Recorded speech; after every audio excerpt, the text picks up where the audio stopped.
Last month, President Biden told 60 Minutes that the pandemic is over. The pandemic is over. We still have a problem with COVID. We're still doing a lot of work on it. But the pandemic is over.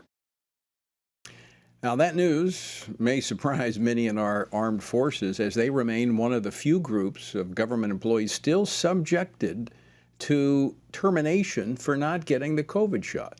Now, we saw this just this week when a Coast Guard member who was singled out by the president for valor following Hurricane Ian, in fact, he was called by the president, he's one of the thousands of members slated for discharge for refusing the jab.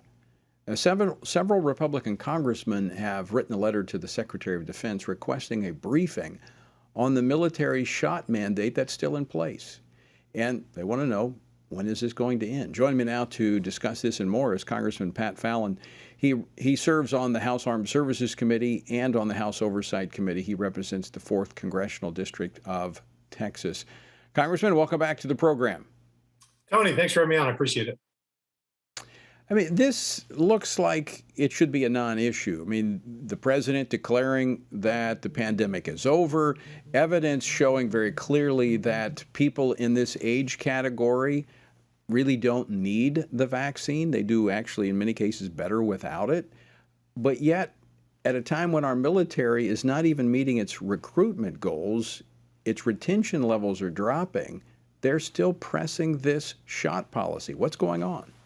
Well, they're kind of, Tony, like one-trick ponies, and it's really, unfortunately, sad to see. But when you mix politics with medicine, you're going to get two results. You're going to get bad politics and bad medicine. And that's precisely what Joe Biden and the Democrats have done with COVID. They never followed the real science. They had an orthodoxy, and they just never moved from it, regardless of what the facts were. So, it's important for your listeners and viewers to know that the military has missed their recruiting goals. The Army by nearly 20,000 recruits just this year alone.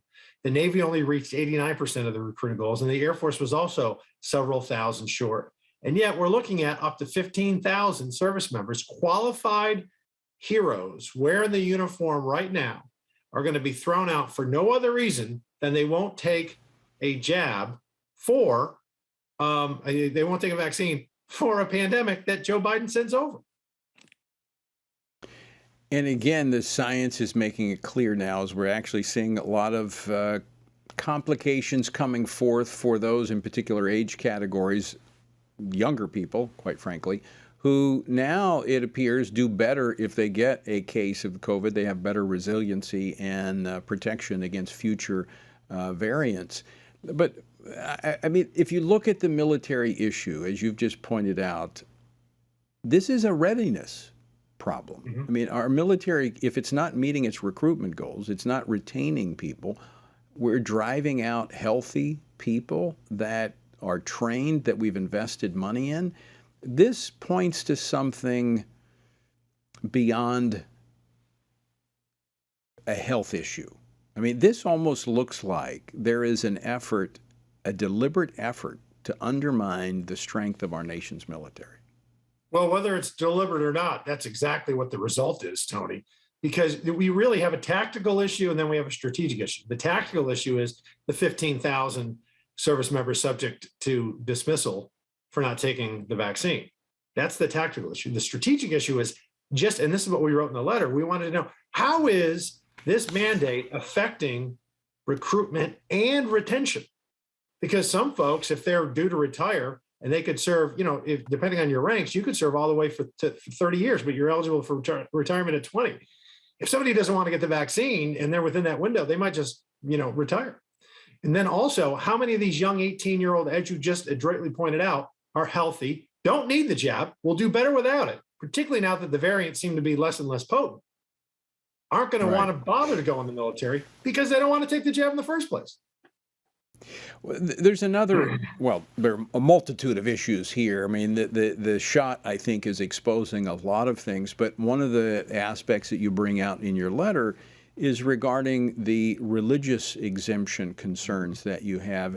And, as a veteran, disproportionately, for those that haven't served in the military, they may not be aware of this, But the military is not reflective of the total population. They're people that tend to have probably a stronger connection to kind of a religious community orientation, more conservative, patriotic. They tend to be drawn to military service.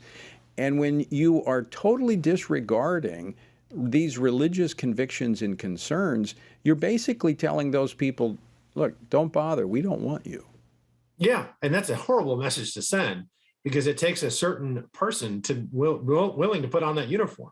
In fact, only 23% of Americans are even eligible for service because of the mental acuity requirements, the physical requirements, and the educational requirements. 9%, Tony, have an interest in serving, only 9% now, and less than 1% serve.